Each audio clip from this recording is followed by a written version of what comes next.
Hello and welcome to this third session on literary theory being conducted at Himalayas colleges under the auspices of ELC, under the expert guidance of Mr. Kashif Mahmood and Ma'am Azmat.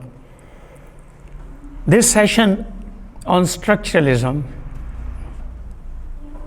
is one of the modern literary theories. In fact, the word originated in linguistics, was made use of by extremely competent and talented, gifted professors in France and America in the realm of anthropology, and later on in the realm of literary criticism and literary theory. Structuralism is our topic today. Proceeding methodically, we need to talk about structure first. If you ponder over things for a short while, the word structure will bring to your mind planned framework of a piece of literature. Planned framework of a piece of literature. Structure could also mean organization. Structure could also have allusions to arrangement. And structure in linguistics, speaking more specifically, refers to a system. System. When somebody is writing a novel or a drama, he's basically concerned about the structure of that narrative. Nitty-gritty, other apparently minor things, some of which perhaps might even sound comparatively insignificant, do come in, but the word structure usually is applied to the general plan or outline, the logical division of a work. Those of you who have been studying drama, they know that drama, beginning with Aristotle, is said to have three components, structural components, I would call them. Drama, a writer of dramas, plays, he thinks about exposition. Exposition, wherein you are introduced to various characters and their respective situations. Complication, wherein you notice that different characters begin to develop enmities or friendships or amorous affairs. And then, of course, when things get to their peak, you have the resolution. Resolution. If there's a dilemma, that gets resolved. Structure. And speaking in the context of drama, particularly tragedy, you notice that we expect of a tragedian to start his tragedy, but the tragedy ends in the death of the protagonist. In a comedy, the play ends in a happy marriage or a happy resolution of the various problems. In drama again, you have its division into acts and scenes. These are all matters of structure. In a narrative, the plot itself is an element of structure, structural element. In a novel, the short story, and the drama, the structure is generally regarded as the most reliable as well as the most revealing key to the meaning of the work. And this is where we need to pause for a minute and try to pay attention to the fact that structure has a lot to do with meaning. The content. To make matters simple, I usually talk about if somebody has got to eat some rice, the rice would be served to him on a platter. If somebody has got to drink a glass of water, it will of course be served in a glass. It means the structure or the vessel is determined by the content or the nature of the content, implying thereby that we cannot possibly see the difference between meaning and structure. Meaning and structure, though some might begin to deem the two terms arbitrarily used, but meaning and structure in literary context, they are inextricably intertwined. They cannot be separated. A particular content to an expert narrator or writer has got to be expressed in his writings in a particular mold. That is, the method or the procedure that he would be using would be entirely different. In the contemporary criticism of poetry too, structure is used to define not only verse form and formal arrangement, but also the sequence of images and ideas which unite to convey the meaning of the poem. And this reminds me, talking of the structure of a poem, that a sonnet, most students of literature know, a sonnet comprises 14 lines. Octet or octave and sestet. 8 lines plus 6 lines. And then different people, experimenting with that format. Till we in Shakespeare have 3 quatrains with a couplet at the end. Keats, Wordsworth, Milton, they all experimented with the sonnet form. But some sort of form is there. It means that literary texts have got to have some sort of structure. But this was about structure in a general way. When we begin to ponder over things in the context of structure in Saussurean sense or in linguistics, structure is the term often used to refer to a sequence of linguistic units. Even junior students of literature know that we do talk about syntax while discussing our grammar or grammatical complexities. What does syntax mean? It means words in their proper order. Words have got to be in a certain order, and this is what we call syntax. Order, arrangement, relationship of words to one another. Relationship of words to one another. And words, they contract 2 sorts of relationships. For instance, if I say, I passed Zahid the book. I passed. Passed whom? Zahid. Zahid the book. It means that these words happen to be in some sort of relationship. If we shuffle them up or scramble them, the whole sentence will become nonsense. It will not make much sense.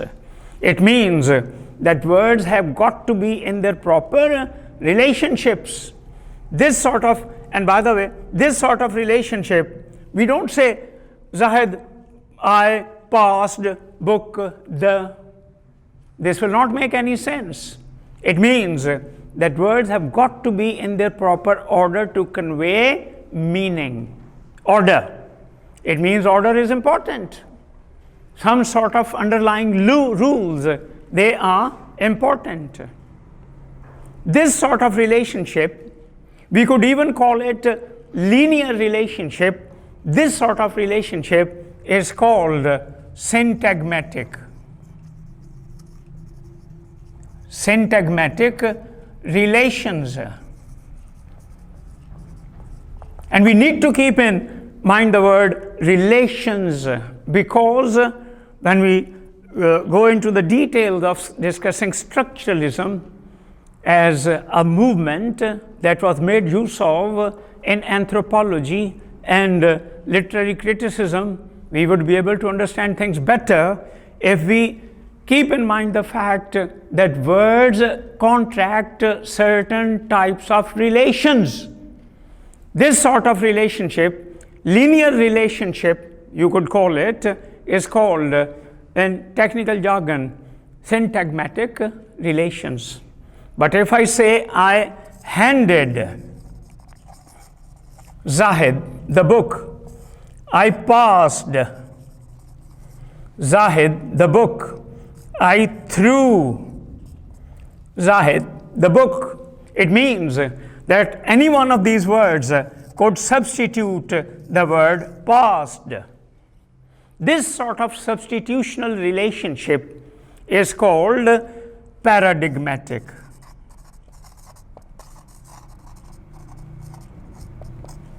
Syntagmatic and paradigmatic relations. Relations, by the way, important. It means this sort of relationship is syntagmatic, and this sort of relationship is paradigmatic.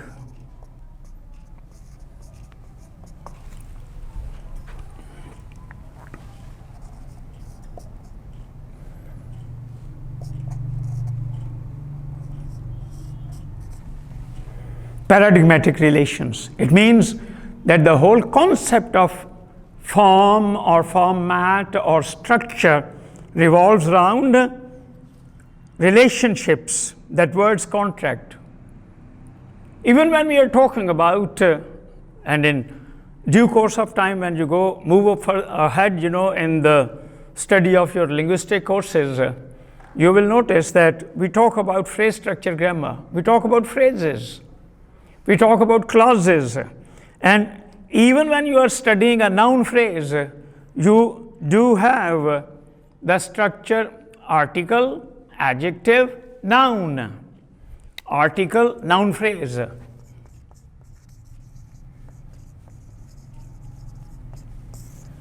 Article, adjective, noun. The lazy ape. The lazy ape. And of course, you could have more than one adjective, and that would be another discussion, what order these adjectives should be in.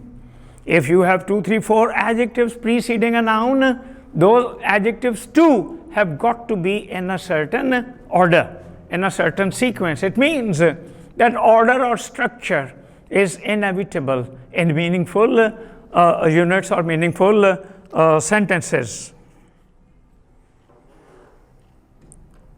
I am reminded of the fact that in phonology, we talk about the structure of a syllable. CVC, CVC, CVC. C stands for consonant, V for vowel and C for another consonant. Like concert, the word concert. If you look at the arrangement of sounds or phonemes in con, the first syllable, concert, you'll notice consonant, vowel, consonant. Means there is structure even in syllables, So structure, we've been talking about structure, because before we start talking about structuralism as a movement in linguistics, we have got to be very clear about structure, what structure is.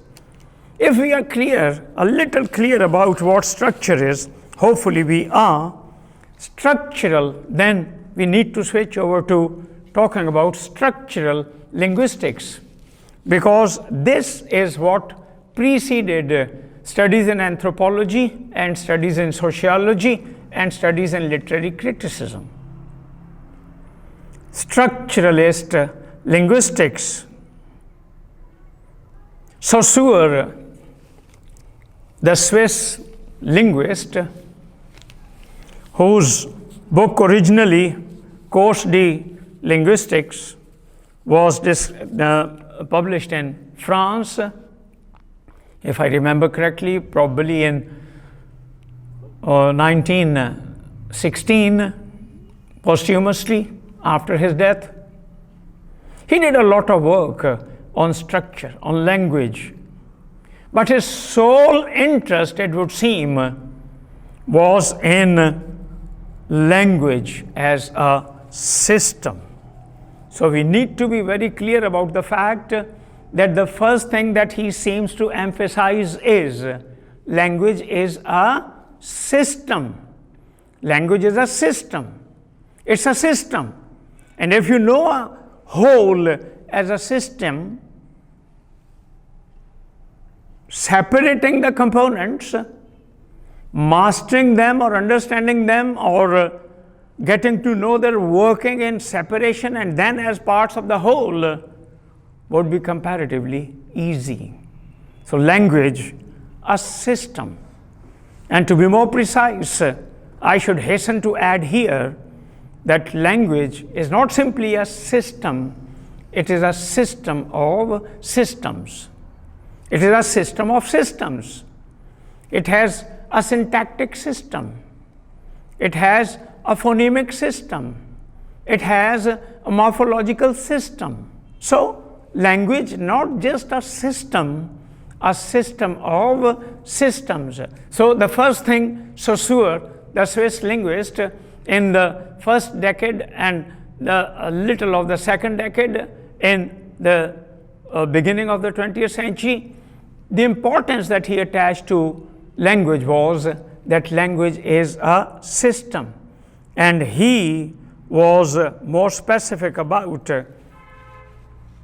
discerning, ferreting out, locating, if possible, trying to identify the underlying rules of this system. And this effort, greatly appreciated, became the basis of so many other movements in other disciplines. He called the system of rules and principles that underlie any system, and particularly in this context, the system of language, he called it langue. L-A-N-G-U-E, langue, or in French they do call it langue. Both the pronunciation would do. Langue, the underlying system of rules. And the actual speech that people make use of in day-to-day conversation, discourses, spoken or written, speech events, speech acts. These individual instances or individual expressions of language he called parole, P-A-R-O-L-E, parole. Now, he was very particular about one thing when talking about the system and the distribution of sounds in this system. The system defined in language as distinctive. He defined some of the sounds in this system as distinctive, and he called them phonemes. We all know very simple words, bat and cat. What makes them different? The initial b and k sounds. Bat and cat. Pin and bin. Ban and bin. The vowel a and e, making the two words in between the two consonant sounds, making the two words different. Ban and bin. The initial b and the ending n, the same in both cases, bin and ban. But a in ban and e in bin is different. They are different. So they make two words different. It means that it's not only a matter of relationships. We need to focus our attention on the relationships which sometimes seem to give us different words altogether. He called these phonemes, and phoneme we all know is the smallest unit of sound. He called these different phonemes distinctive sounds. Distinctive sounds. Sounds that make words like pat and mat, rat and hat different. He called them distinctive sounds. But all the phonemes do not happen to be distinctive. If I say cat, you understand what I mean. And if I say cat, again you understand what I mean. If I say pit, you understand what I mean. And if I say pit, again you understand what I mean. K and k, p and p. I usually say, well, when talking about the fact that some of the linguists maintain that people trying to learn English as a second or a foreign language can never be as good as the natives are. At least if my memory stands me in good stead, this was the opinion of Sapir and Professor Pitt Corder.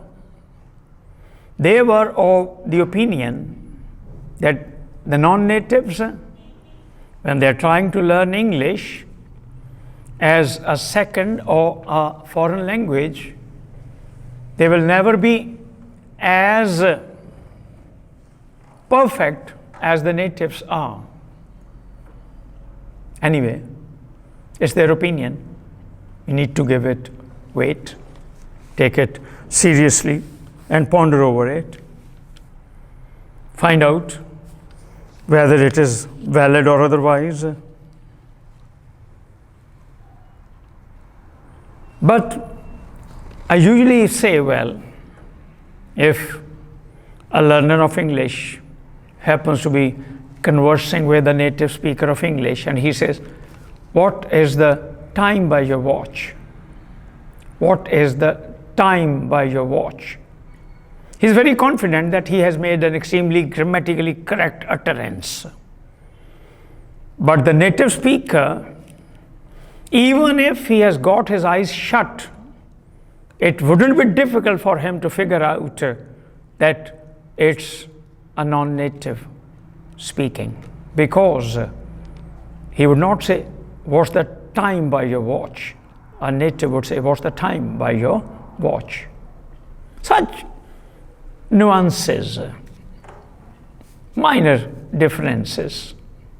I remember once I happened to be listening to an American professor on the multimedia. He was delivering a lecture, and the lecture was extremely impressive. The gentleman had done his PhD in Urdu, and the Urdu that he was making use of was beautiful, perhaps as idiomatic as a native speaker of Urdu would use. But then came an occasion when he said, "Pantish, Chhattish." It means that he couldn't master all the sounds. He did not know that the word was pantis, and the other was Chhattis, not Chhattish. It means that we make mistakes, non-natives. Mastering these sounds, distinctive sounds and similar sounds, like cat and cat. By the way, if I say cat or cat, you understand the words, you know. If I say time or time, you understand both the words. What is the difference between the initial ta sounds?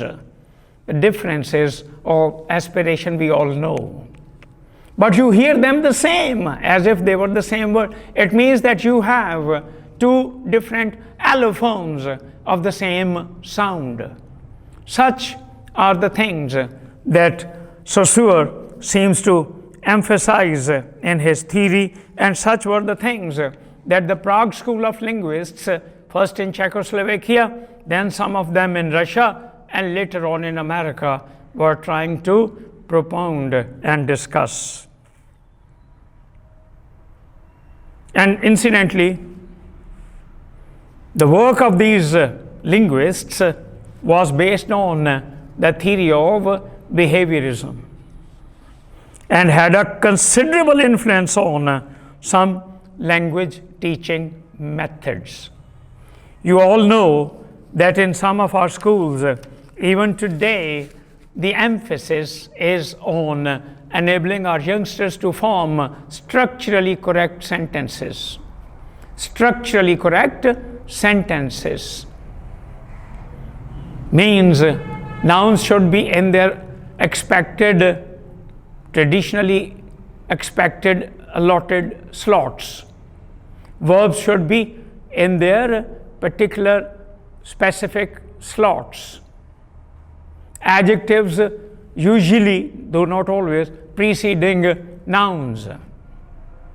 This is what we teach our youngsters. Means the emphasis being on teaching structures. What I'm trying to elaborate is the fact that sometimes the emphasis in some of our institutions is on teaching structures. But teaching of structures alone, we know, will not always pay. For instance, you know that John is eager to please, and John is easy to please. Both are structurally the same. Both are structurally the same. But in the first sentence, John is eager to please. It's John who does the pleasing. He is the active agent. He does it, you know. But in the second sentence, John is easy to please. Somebody else, you know, who finds it easy to please John. It means that structures could be entities that need be handled extremely carefully. Now, if we are a bit clear about structures, their importance, and their significance, we need to switch over to talking about Saussure's sign. The first thing Saussure seems to emphasize is language as system, structure, and he seems to be endeavoring and propounding the same in his works, ferreting out, finding out, locating the underlying rules and principles in that system. And the second thing that he seems to be extremely emphatic about is attaching a lot of importance to long, or the system, the rules that seem to underlie that system. Of course, we all happen to be talking, but our speech is different from the ideal speaker hearer's speech, who, by the way, doesn't exist, because it's an abstract concept, ideal speaker hearer. On any one occasion, we happen to be making use of speech, and on account of factors like boredom and fatigue or lack of interest, or sentences are left unfinished, or some of the words are mispronounced, etc., etc. But the message is driven home, so we don't care to correct ourselves. Performance. Chomsky called that underlying system of rules competence, and Saussure called those underlying rules long.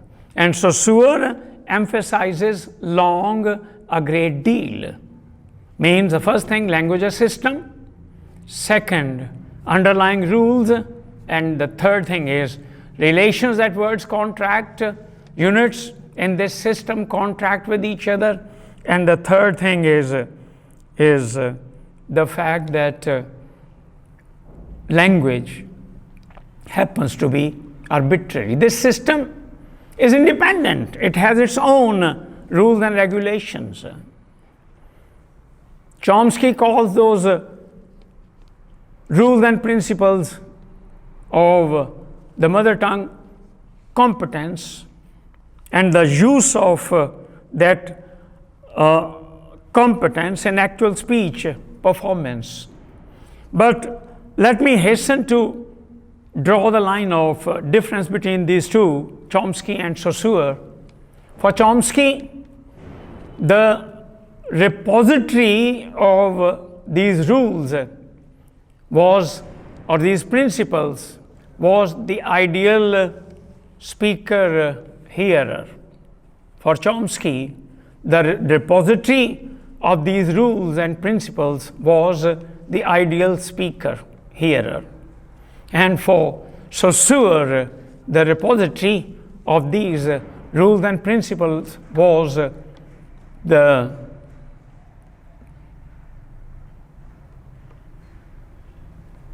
member of a speech community, or speech community. Means Saussure's emphasis on long is socio-linguistics biased. In fact, it wouldn't be out of place to say that, it wouldn't be inappropriate to say that it seems to have its underpinnings, as it were, in sociolinguistics. It is, the whole concept of long is based on sociolinguistics. Language being used in society as a means of communication.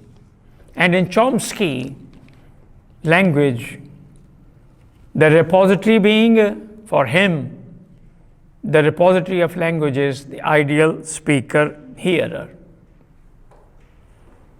Now, the other aspect of language, before we start talking about structuralism as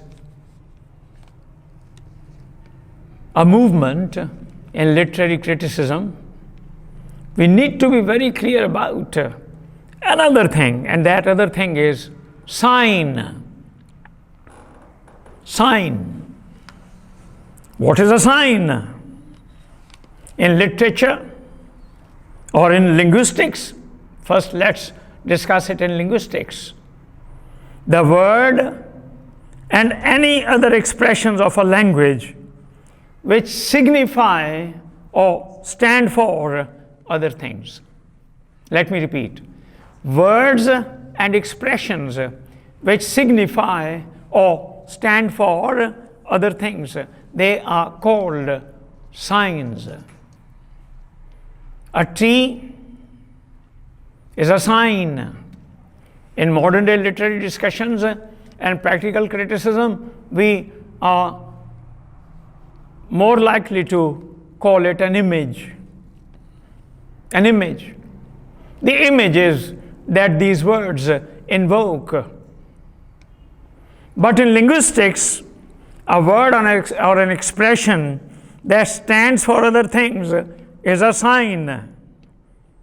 In English, the word table stands, for instance, for a particular piece of furniture in the real world.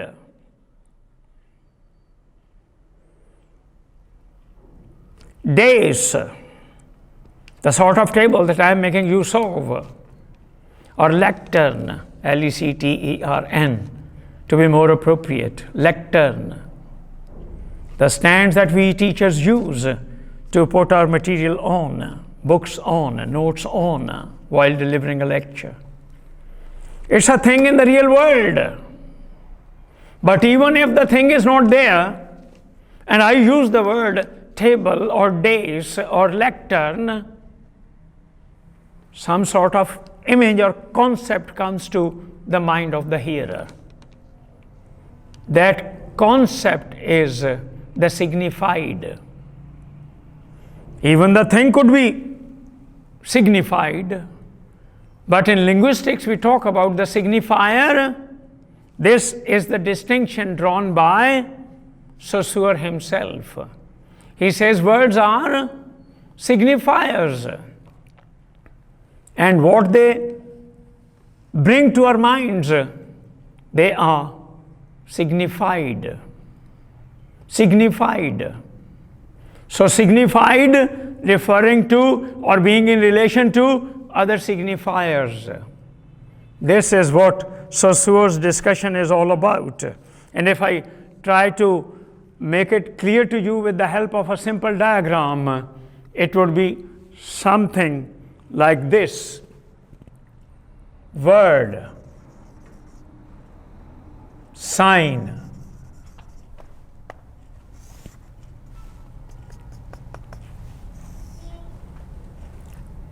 thing in the real world.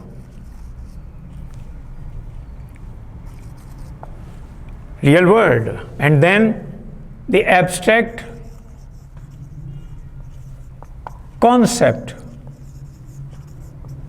This is the signified, and this is the signifier.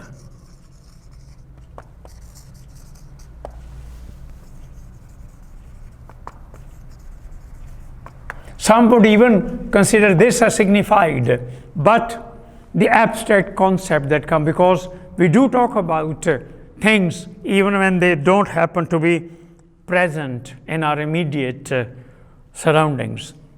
And let me tell you here that words refer to concrete entities in the real world. They talk about things in the real world. But do these words have some inherent sort of inevitable sort of inextricable sort of relationship with the concrete object in the real world? No. We have begun to call it a table. Urdu speaking or Hindi speaking people would call it maze. German speaking people would call it by another name.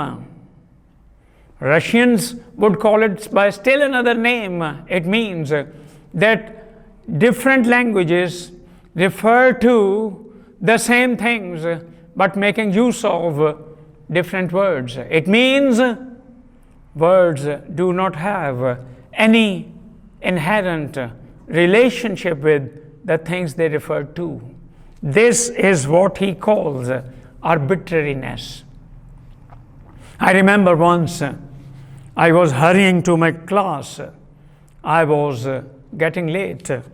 A colleague of mine, an extremely capable, competent teacher of English, he said, "Excuse me, Mr. Gill, would you mind telling me one thing?" And he took me and we both stood in front of a beautiful tall tree. And he said, "If somebody had called this tree by some other name, what would we do then?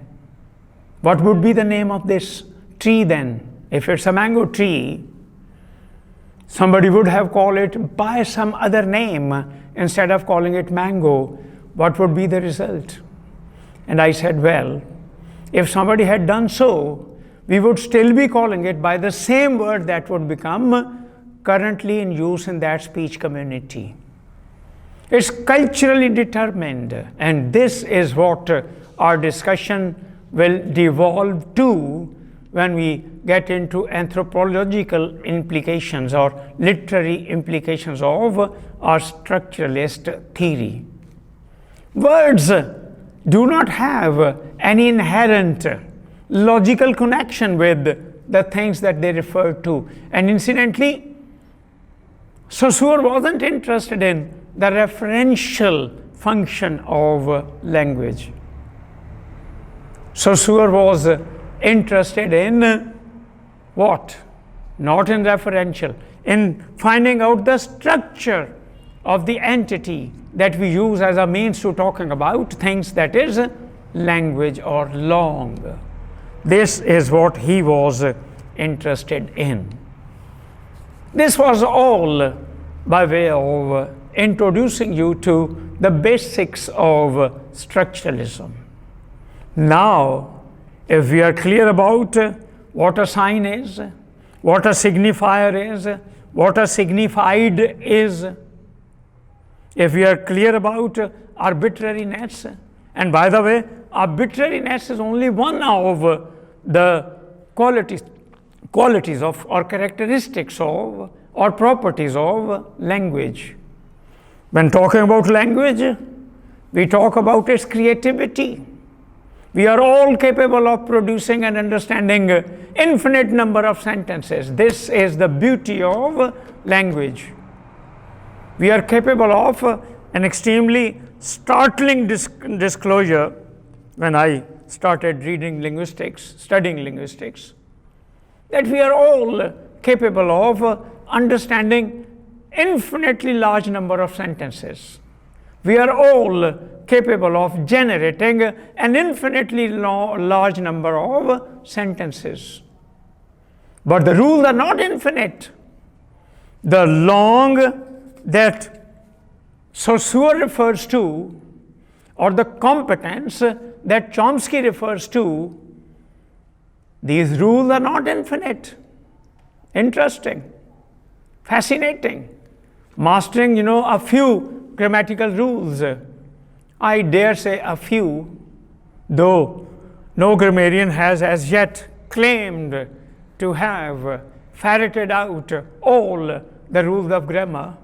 But whatever we know enables us to keep life in this world going. It means that they are adequate. They enable us to keep talking and doing things and getting things done and imparting information, referring to things and expressing our desires and ambitions, etc. It means that whatever we have, it enables us to make do with things. Okay? We are clear about sign. We are clear about signifier. We are clear about signified. We are clear about long. We are clear about parole. We are clear about competence. We are clear about performance. And we are clear about structure. Now, what are the implications of this theory in literary criticism and literary theory? This is something that we'll discuss in our next lecture. Thank you very much for giving me a patient hearing. Thank you.